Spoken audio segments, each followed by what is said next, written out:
बिस्मिल्लाहिर्रहमानिर्रहीम। अस्सलाम वालेकुम स्टूडेंट्स। आज हम जो टॉपिक डिस्कस करेंगे अपनी वीडियो में वो है माइक्रो डायसेक्शन। माइक्रो डायसेक्शन को पढ़ने से पहले थोड़ा सा अपना पुराने टॉपिक्स को देख लेते हैं। हम असल में पढ़ रहे हैं सेल के बारे में और सेल की हम लोगों ने डिफरेंट स्ट्रक्चर्स को सेपरेट कर रहे हैं ताकि हम उनके स्ट्रक्चर्स को ईजीली जो है वो पढ़ सकें।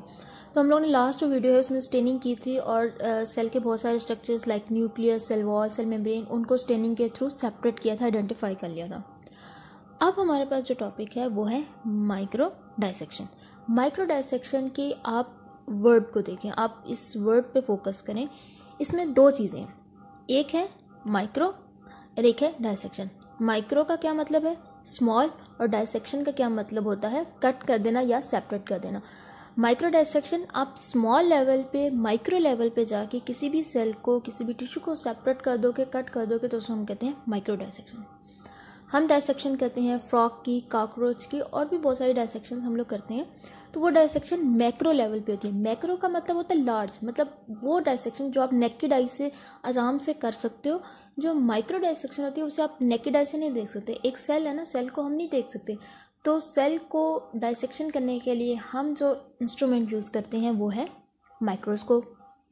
माइक्रोस्कोप यूज़ करेंगे और इसके थ्रू हम डायसेक्शन करते हैं। तो अब डेफिनेशन क्या बन गई माइक्रो डायसेक्शन की? A microscope is use to assist in dissection. Micro dissection क्या होगी? जिसके अंदर हम लोग माइक्रोस्कोप को यूज़ करें अपनी डायसेक्शन के लिए। डायसेक्शन करनी क्यों है?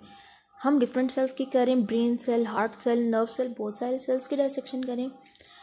हमारे सेल्स में अगर ट्यूमर बन जाए, कोई ऐसा सेल हो जो एबनॉर्मली बिहेव कर रहा, कोई ऐसा सेल हो जो वर्किंग ना कर रहा हो, या हमारी बॉडी के अंदर कहीं क्लस्टर्स बन जाए, उन सारी चीज़ों को हम सेपरेट कर सकते हैं बॉडी से माइक्रो डायसेक्शन के थ्रू।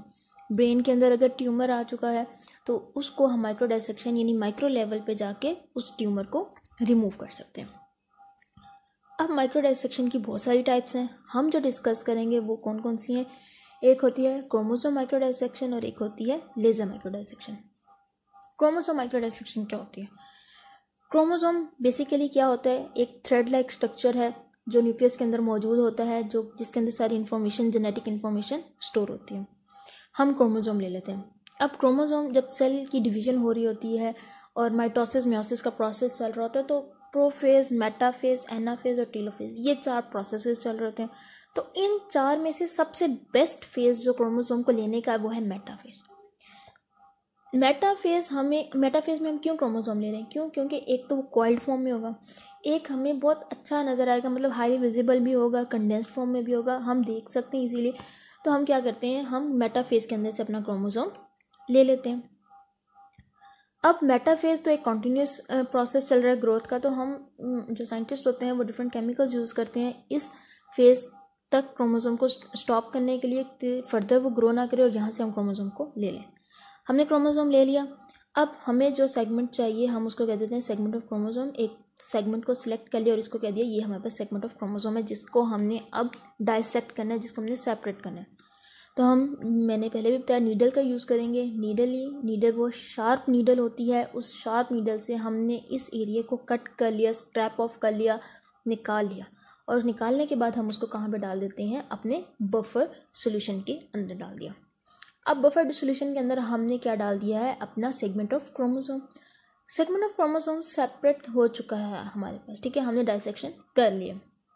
इसका हमें फ़ायदा क्या होगा? हम क्या करते हैं, एक हमारे पास कोई भी ना इम्पॉर्टेंट डॉक्यूमेंट होता है तो हम उसको स्टोर करने के लिए हम उसकी ना कॉपीज़ कर लेते हैं, फ़ोटो कॉपी करवा लेते हैं, 3-4 कॉपीज़ करवा लेते हैं। उससे हमें क्या होता है कि हमारे पास बहुत सारी कॉपीज़ आ जाती हैं। इसी तरह हमारे पास ये जो प्रोसेस है ये बहुत ज़्यादा माइक्रो लेवल पे हम कर रहे हैं, बहुत ज़्यादा प्रिसाइज भी है। हमें समझ नहीं आती, मतलब आप डेली बेसिस पे तो आप इस प्रोसेस को नहीं कर सकते। तो हम क्या करते हैं, हमारे पास जो भी सेगमेंट है क्रोमोसोम का जो हमने सेपरेट कर लिया, हम उसकी बहुत सारी कॉपीज़ बना के सेपरेट अपने पास रख लेंगे। और कॉपीज़ कैसे बनाते हैं? PCR से। PCR क्या होता है? एक सिस्टम है, एक पूरा प्रोसेस है, इसे हम कहते हैं पॉलीमरेज चेन रिएक्शन। इसके अंदर हम अपने किसी भी जीन ऑफ इंटरेस्ट को, हम किसी भी पार्ट को, क्रोमोसोम के किसी भी, क्रोमोसोम का कोई पार्ट हो सकता है, सेल का कोई पार्ट है, किसी भी पार्ट को हम क्या कर सकते हैं, इजीली उसकी मल्टीपल कॉपीज़ बना लेते हैं। या फिर हम इसके अलावा हमें क्या फ़ायदा होगा क्रोमोसोम डायसेक्शन का, हमें सेगमेंट्स हम जो है वो हम लोकेट कर सकते हैं अपना स्पेसिफिक बैंड ऑफ इंटरेस्ट को। हमें कौन सा पार्ट चाहिए क्रोमोसोम का। जब हम क्रोमोसोम को स्टडी कर रहे हैं तो हम जाहिर सी बात है उनके पार्ट्स को पढ़ेंगे। जब हमें पता चल जाएगा कि यहाँ पे ये स्पेसिफिक पार्ट यहाँ मौजूद है, इसका स्पेसिफिक पार्ट यहाँ मौजूद है, तो हम क्या कर सकते हैं, हम क्रोमोसोम के बहुत सारे स्पेसिफिक पार्ट्स को लोकेट कर सकते हैं कि इस कौन सा पार्ट किस जगह पे मौजूद है। तो ये हमारे पास क्रोमोसोम माइक्रो डायसेक्शन है, जिसमें हम क्रोमोसोम की डायसेक्शन कर रहे होते हैं और किस लेवल पे, माइक्रोस्कोप लेवल पे। ये सारा काम जो हो रहा है, ये सारा प्रोसेस किस पे हो रहा है, माइक्रोस्कोप में हो रहा है। इसके अलावा जो नेक्स्ट हमारे पास है टाइप, वो है laser micro dissection. Laser micro dissection में हमारे पास क्या होता है, हम लेज़र यूज़ करते हैं। अब लेज़र वर्ड जो है वो हम एसोसिएट कर देते हैं रेड कलर के साथ। लेज़र की इंटेंसिटी बहुत ज़्यादा होती है, ये जला देता है। अगर आप डायग्राम में देखें तो हमने जो भी पार्ट सेलेक्ट कर लिया कि अब हमने ये सेल का ये वाला पार्ट जो है वो सेपरेट करना है, तो हम अपनी जो है लेज़र लाइट को उसके ऊपर फॉल करवा देते हैं और वो इजीली वहाँ से सेपरेट हो जाएगा। अब ये वाला प्रोसेस भी हमारे पास किस में हो रहा है, माइक्रोस्कोप के अंदर हो रहा है। इससे का फ़ायदा हमें क्या होगा, लेज़र माइक्रो डायसेक्शन का हमें क्या फ़ायदा हो रहा है। सबसे पहले तो ये हो रहा है कि ये अपने सराउंडिंग सेल्स को डैमेज नहीं होने दे रहा। सराउंडिंग में बहुत सारे सेल्स मौजूद हैं, तो जो सेल्स हमें चाहिए ये उसको सेपरेट करेगा, बाकी के सेल्स को डैमेज नहीं होने देगा। सेकेंडली ये क्या करता है, ये बहुत सारे टिश्यूज सैंपल्स के ऊपर परफॉर्म किया जा सकता है। लेज़र का जो मेथड है वो हम बहुत सारे टिश्यूज, बहुत सारे सेल्स पे अप्लाई कर सकते हैं, लाइक ब्लड स्मेयर के ऊपर भी हम यूज़ कर सकते हैं। इसके अलावा हम लेज़र माइक्रो डायसेक्शन में कहाँ इस्तेमाल कर सकते हैं, हमें डीएनए का कोई पार्ट चाहिए, हमें आरएनए का कोई पार्ट चाहिए, हमें कोई प्रोटीन का कोई पार्ट चाहिए, तो वो भी हम कैसे कलेक्ट कर सकते हैं, लेज़र के थ्रू। लेज़र के थ्रू हम इजीली उस पार्ट को सेपरेट कर लेंगे, क्योंकि हमें पता है कि ये डीएनए के बाकी के किसी भी पार्ट को डैमेज नहीं करेगा। जो पार्ट हमें चाहिए वो इजीली वहाँ से सेपरेट हो जाएगा। तो ये हमारे पास माइक्रो डायसेक्शन था, जिसमें 2 टाइप्स थी, लेज़र और माइक्रोस्कोप। तो ये डायसेक्शन हम लोग करते हैं ताकि हमारी बॉडी के अंदर, हमारे सेल के अंदर कोई भी ट्यूमर वगैरह हो या कोई भी इम्प्रॉपर पार्ट हो या जो वर्किंग में ना हो, उसको रिमूव कर सकें।